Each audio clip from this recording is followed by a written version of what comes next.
Well then, thank you for staying with us right here on Voice of the People 90.3 FM. My name is Esther Wachuku and this is the World News. Here are the top stories. Federal government seeks stronger Nigeria-EU ties to tackle malnutrition, humanitarian challenges.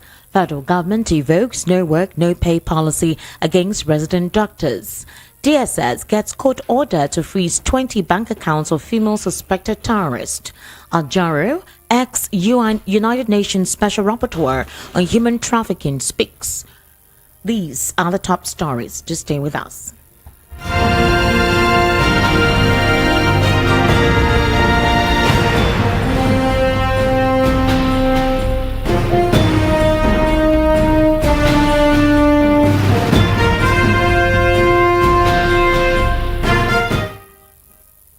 Thank you for staying with us. The news begins with Vice President Kashim Shettima recently speaking and calling for the strengthening of relations between Nigeria and the European Union, particularly in addressing malnutrition and other humanitarian challenges. Shettima expressed appreciation for the EU support, adding that there was a need for continued collaboration. The Vice President spoke during a Katsu visit by an EU delegation led by the outgoing EU ambassador to Nigeria and ECOWAS, Samuela Isopi, on Thursday at the presidential villa in Abuja. Noting Nigeria's strategic importance to the EU, Shettima said, and I quote, "Nigeria is the most populous nation on the continent, and it is projected to become the third most populous nation globally by 2015, after China and India. We appreciate your commitment and involvement in some of the most important programs in Nigeria," end quote. The Vice President particularly commended Ambassador Isopi's work in Nigeria. Now, the Federal Ministry of Health and Social Welfare has invoked the no work, no pay policy against the Nigerian Association of Resident Doctors in response to their recent 7-day warning strike. The strike, which began on Monday, was in protest of the continued detention of their abducted colleague, Dr. Ganiat Olawale. Now, in a statement which was released yesterday by the ministry spokesperson, Ado Bako, the government expressed deep disappointment over the National Association of Resident Doctors' decision to proceed with the industrial action despite ongoing negotiations. The ministry stated that it had been making significant efforts to resolve the doctors' concerns and ensure industrial harmony, and that the strike was unnecessary given the progress made in discussions. The statement emphasized that the decision to implement the no work, no pay policy was not intended to undermine the doctors' legitimate concerns, but was necessary to prevent the disruption of essential healthcare services to the public. The ministry also reiterated and of course its commitment to improving the welfare and working conditions of healthcare workers, including resident doctors. The ministry further highlighted its ongoing efforts in collaboration with security agencies to ensure the safe release of Dr. Popola Olawale. It urged resident doctors to return to the negotiation table, emphasizing that constructive dialogue remains the best approach to resolving the challenges facing the healthcare sector. Now, the Department of State Services has secured an order from the Federal High Court in Abuja to freeze 20 different bank accounts linked to a suspected female terrorist, Aisha Abdulkarim.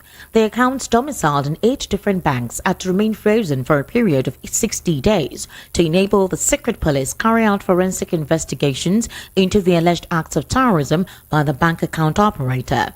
Justice Peter Lifu issued the order for the freezing of the accounts following an ex parte application brought and argued before him by the Department of State Security Services. Now, also linked with the alleged acts of terrorism are Yehusa Idris and Abdullahi Babayo Umaru, who have been taken into custody by the security agencies following their arrest in different locations. Now, the DSX ex parte application was argued by its lawyer, Yunus Ishaku Umaru, who informed Justice Lifu that a freezing order was needed by the DSS to enable its investigators to have unhindered access to these 8 banks highlighted where the accounts were domiciled. The banks where the accounts are domiciled are Opay Digital Services Limited, Access Bank, United Trust Bank, Union Bank of Nigeria, Money Point Microfinance Bank, First Bank of Nigeria, and First City Monument Bank.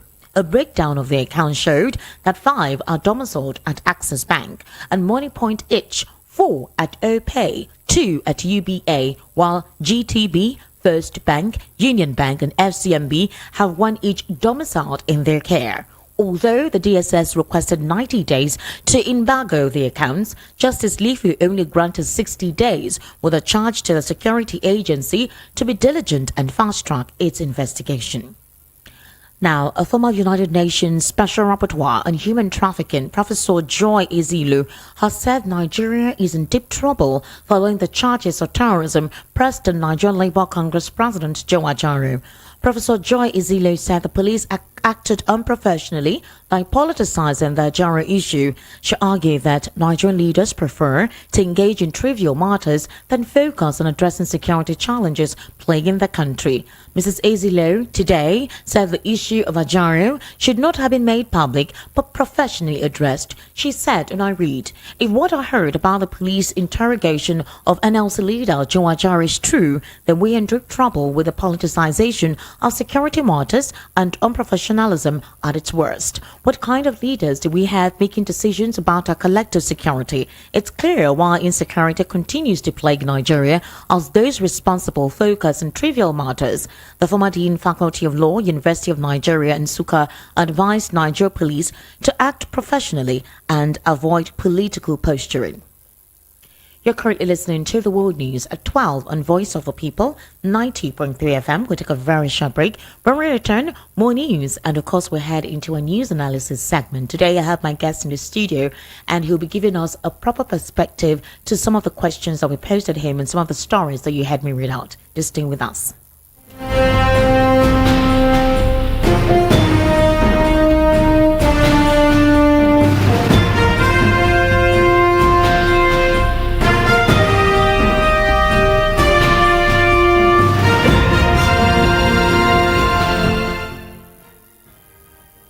Welcome back. Now, according to the Prime Minister of the Biafran Republic government in exile, he has disclosed that over 50 million Biafrans have voted for self-referendum. He made the statement through his official account handle on Tuesday. According to him, the flair with which Biafrans embraced its e-voting and physical voting show their enthusiasm for liberation. He stressed that the number of Biafrans who have voted for self-liberation in consonant consider the fact that it was quite imperative that in the last 8 months surpass the number of voters in the 2023 Nigerian presidential election, which stood at 25,286,616. He cited marginalization, underdevelopment, insecurity, attack against Christians, and poverty in the southeast and south-south region as justification for self-referendum. He also disclosed that the e-voting for the self-referendum commenced in February 2024 ahead of the 2nd December Biafra Liberation Declaration. They had declared May 29 to 31st, 2024 as a stay-at-home in honor of the slayed Biafran heroes of the 1967 to 1970 Civil War in Nigeria.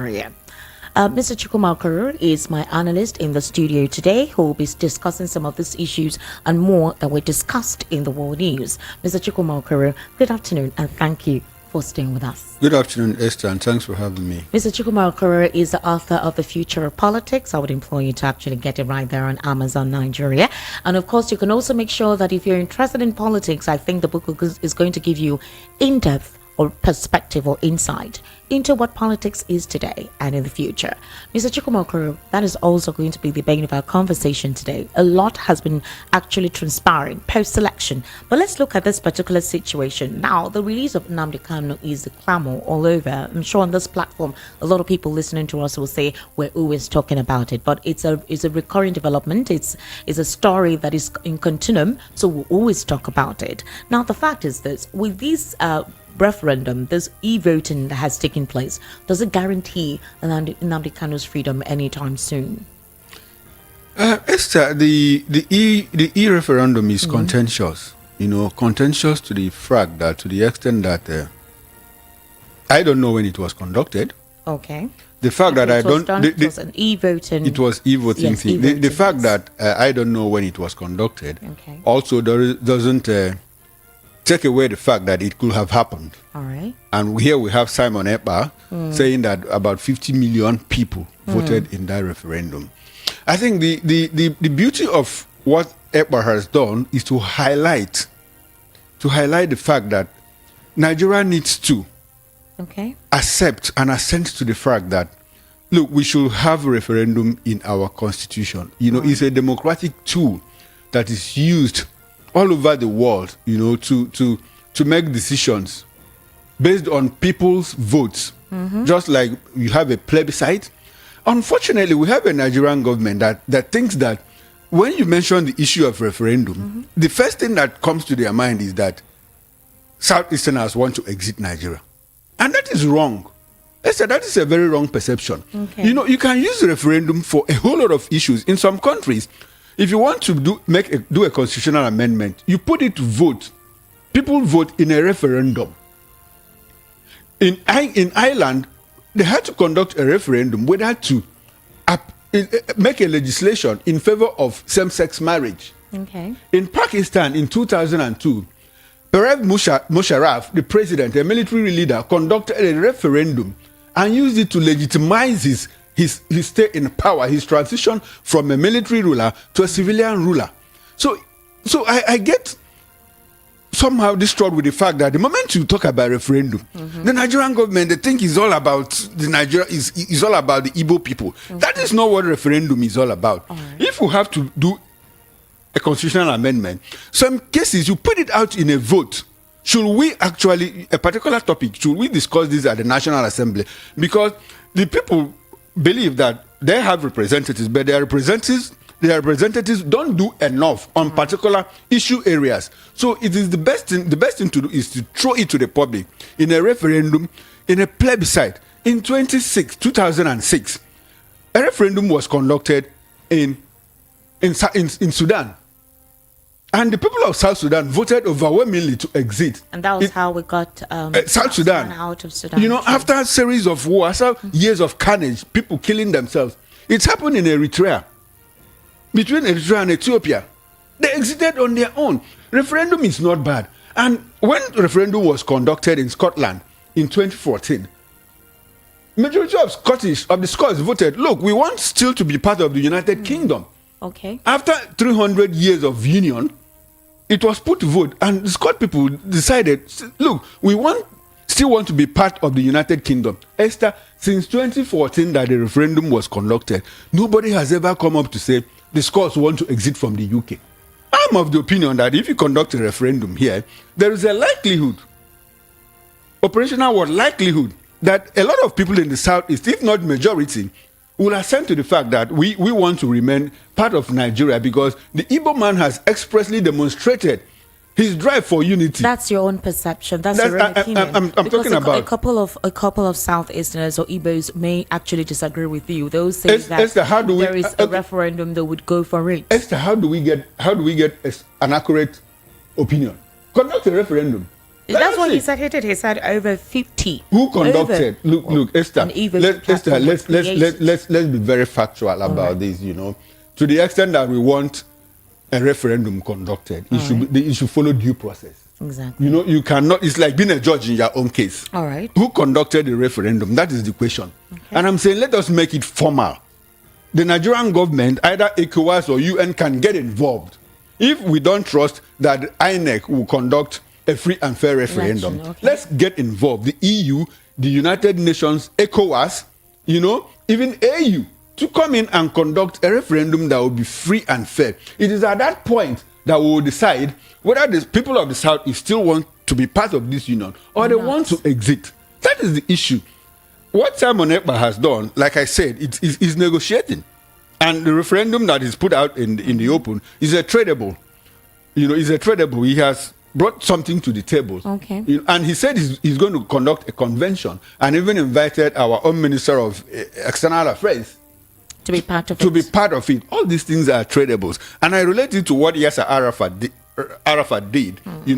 from transiting the PLA as an authority to an organization that gets represented in the United Nations with observer status. So let us do things. Because the thing is, the reason why I'm talking about this, or rather why this is here, is because there needs to be a proper understanding of what is at play. a couple of people just naturally go negative or aggressive when they just hear about this kind of thing without having a proper concept of what it is. Some people do not understand what self-referendum is, or the pattern through which it was conducted according to the self-imposed prime minister. Nobody knows how the process goes, but he declared that this is how a lot of Southeasterners, Igbos especially, are interested in this, and they actually want to be extracted. They want to find their own nation. So that is basically why we wanted to have a proper context of this conversation. Exactly. But then here is the thing: where a situation where this kind of thing is called for, there are factors which he reeled out. He talked about certain issues which have bedeviled a lot of individuals, specifically from the region, from the southeastern region. He said marginalization was one of them, underdevelopment, insecurity, attack against Christians, poverty in the southeast and south-south region as justification for self-referendum. Don't you think this should be an eye-opener for the federal government? If you go to the southeast, for example, there are a lot of underdeveloped areas, especially for how long, that particular region has existed. Questions have been thrown to the southeastern leaders as the governors they've had so far. Why have they not really put a lot of investment or created investment opportunities in that region? Why is that region neglected? Why is that region, you don't have a lot of people residing there just because of the underdevelopment, no proper access to healthcare, education, even the roads?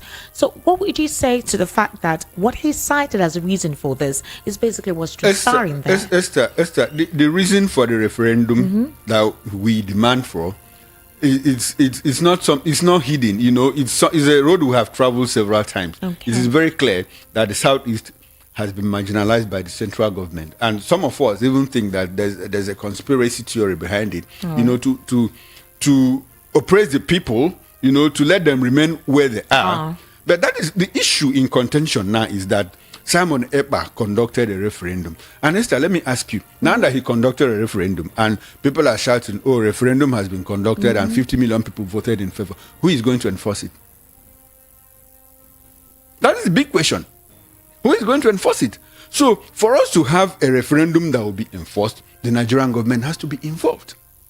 Probably ECOWAS, AU, UN or EU can get involved and legitimize the process. Is this why this convention is being conducted, where the convention is also still being organized by a non-state actor. Who is going to attend? Will the EU be represented? Will the UN be represented? Will ECOWAS be will the Nigerian government be represented? Despite the fact that he has extended an IV to our minister.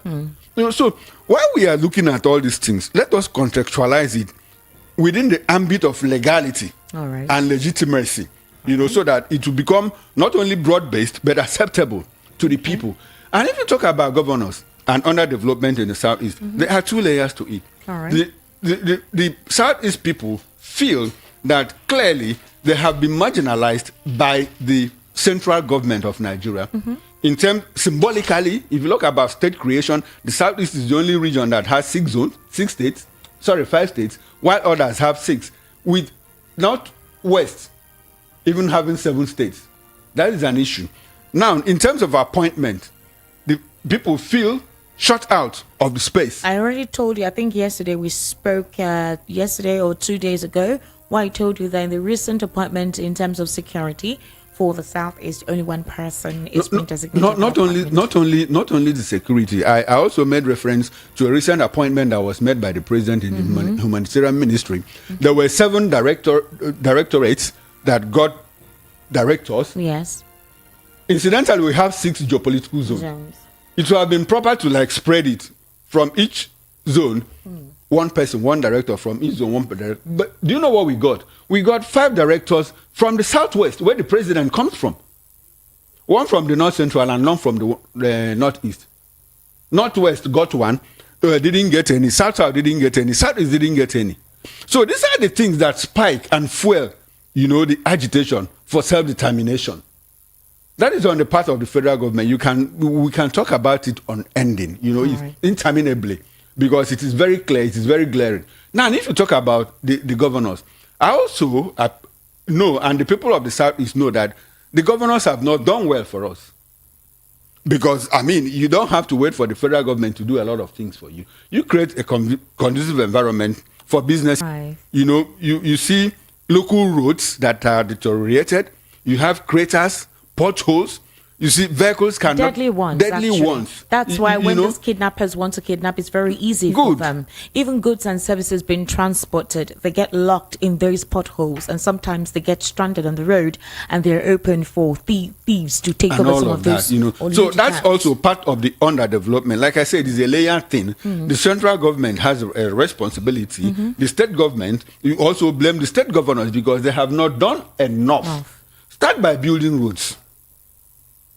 Start by building roads. So the question now is... Start by deploying infrastructure. Yesterday I was speaking with Mr. Nnamdi, and he talked about the fact that it's all about envy for the supposed marginalization or hatred to some of the Southeasterners. For example, the conversation came up based on a particular woman who resides in Canada. She says she's a Canadian citizen. Slurs. Now, X has been rife with ethnic tension recently. In fact, since post-election, there's been quite a lot of back and forth. The question is, who starts off this ethnic slurs, and then, of course, the other person responds. Now, when this woman made the comment she made, it went viral. Abike Dabiriwa actually had to speak on it through her the agency that she's in charge of. And then all the Southeasterners also brought out tweets of those from the southwest of Lagos or Ogun State, wherever it is they're from, of how they had made several nefarious statements, indicting statements of harming, persons from the southeast or those who are Igbos. And then this whole thing has continued. Now, the question I now asked was, what is the federal government doing about it? And then the agency that is meant to be responsible for actually proper orientation have gone moribund. That's a national orientation agency. They are now moribund. So what should be done, and how can the presidency resolve this marginalization beyond the whole self-referendum, the act for these Igbos to extract themselves from the country or secede that they've been clamoring for?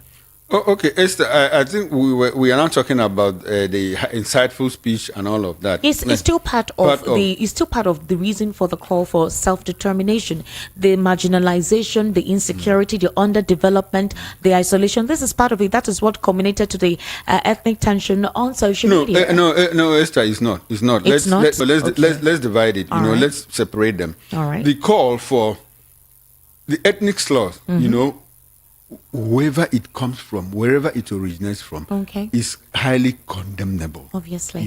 What the woman, Amaka, supposedly, an Igbo woman did in Canada, is evil, is obnoxious. No matter the level of hate, you don't express an intent to kill. But somebody said that she responded to what a particular social space conversation said. Esther, two wrongs do not make it right. So that is why I condemn it in strongest terms that I can. But on the flip side, let's look at the actions of people in government. And like you mentioned, Abike Dabiri. Yeah. Abike Dabiri happens to be one of our own, fine journalist, fine newscaster. But since she got into government, she has expressed a level of bias that is inconsistent with her position. Before she got the appointment. But before she got the appointment, she was just a newscaster. She was a journalist. She didn't have an opinion of her own. So probably the appointment was able to unmask her, unmask the kind of geniality. When you see people in public places, like you are reading the news now, I can provoke you. Yes. If I provoke you now, you look at your professional background to react. Yes. So those geniality were probably hidden behind the camera. But now that she got the appointment, the biases exploded, because clearly she has been profiling a particular ethnic group, especially the Igbo group, wrongly. Do you know why I said so? I could read out instances where people from the West, our brothers from the West, meanwhile we are the same humanity.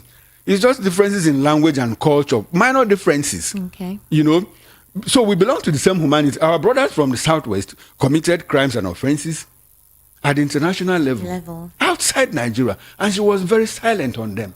But the moment somebody from the Southeast, there's an infraction on that person, became very vocal. She is very, very quick to bring it to the fore. At the road to the Canadian like what happened to, like what she's doing with the Amaka thing now. Yes. We had an Adenika Jr. who did the same thing under her purview from UK, and she was silent. There was a time that Yoruba prostitutes, sorry to say that, were paraded in Spain and Italy. Abike kept quiet. But when a certain people from the southeast went to steal in Dubai, she quickly put it out there. She said that her purview is outside Nigeria. Anything internal is not within her purview to respond to. I've given three instances. One that happened in Spain, she was silent. Another happened in UAE. And these are external issues that are called that she did not bring to light. So you clearly see some kind of selective justice on her part, on the biases. We don't talk about what the Oba said. Do you think politicians are the ones inducing this and distracting people from what is currently going on? Maybe this would occupy them. Politicians they get also distracted from actually the focal, the real issues bedeviling the nation. There is insecurity, there is hunger, our healthcare system is not it, educational system is nothing to write home about, youths are being underemployed. Do you think this is a way to create distraction from the main issues? Politicians have their own problems. Like they have exploited our fault lines unduly to divide us. You get the point. Yes. So, but I say is in response to the fact that there is something that is called people power. Okay. The people power. And we have a middle class that is clearly very well educated. The Nigerian diaspora community represent the most educated in the US. We are very proud of that. We are very proud of the achievement of our people, of Nigerians from all tribes and ethnicity. We are very proud of what they do. Yes. And we have a thriving middle class here that should be the mouthpiece of the people. But unfortunately, that middle class has allowed itself to be used and exploited by the politicians using our fault lines. Esther, go to X. Go to X. That's where the kind of about. Hate. The kind of hate it's that scary. You see in X, very scary. It's very scary. And people clearly take to their ethnic biases and bring it to the public. You see somebody, you see an Igbo man, you see that an Igbo man has made a mistake, and you see Igbo people supporting the person. I said, damn it, how can we, why did we turn like this? You see a Yoruba man has clearly made a mistake, and the Yoruba people are supporting him. You see an Efik man, an Ibibio man that has made a mistake. You see people from his ethnic group supporting him. Esther, if you don't belong to the middle class, you cannot have an X account. So X account, social media clearly is... At least you're enlightened, you're educated. You understand how to use social media. You understand, especially X. Yes. X is very elitist. It's highly elitist. So you have to come from the middle class to be able to use that platform. And so if the middle class, you see this kind of hate, you see the thing trickling down to the pedestrian level. Obviously to the pedestrian level. That's how propaganda happens. When you say Igbo must go, you see the urchin in the street who is probably doing his business and benefiting from the Igbo man, asking the Igbo man to leave. Because he doesn't understand. Mr. Chukwumakoro, we've actually run out of time. It's a very scary situation, and I'm expecting that it should be addressed as soon as possible. Let me land on the people's power. Persons too. Bayo Onanuga had made such discriminatory statements. The First Lady had said so. I remember in 2019, during the presidential elections at the time, under the administration of former President Muhammadu Buhari, all of these dissenting comments came from those who are occupying top positions now, and they're not afraid to actually say they made those statements. So if it's coming from that level, how should this be curbed? The only way to curb it is to have responsible leadership. And like if those are leaders, who are these leaders? If they're the ones encouraging it, then what happens? How should these people I wanted to talk about have people's their own power. sense? I wanted to talk about people's power. To know what is actually going on. When I say people's power, I will reference what has just happened. Yes. What has just happened regarding Joe Ajero. You know, like it's like this government clearly wants to be bullied into responsibility, bullied into action. Look at what happened with Ajero. He was invited clearly now on trumped up charges because the police came to say, oh, it was in relation to the person that we caught. In the labor house. And with the pressure, with the mass of pressure coming from the NLC and the civil society, Ajero situation in depth as well, but possibly in the World News at 6, we can elaborate on that further. Once again, thank you. Thank you, Esther. Thanks for having me. To wrap up the world news at 6, or rather the world news at 12, here again are the top stories. Federal government seeks stronger ties, stronger Nigeria-European Union ties to tackle malnutrition, humanitarian challenges. Federal government evokes no work, no pay policy against resident doctors. DSS gets court order to freeze 20 bank accounts of female suspected terrorists. An ex-United Nations Special Rapporteur on human trafficking in Nigeria speaks. That's a wrap on the world news at 12. My name is Esther Wachuku. Good afternoon and thank you for listening. Up next is Area Mata with Alaji.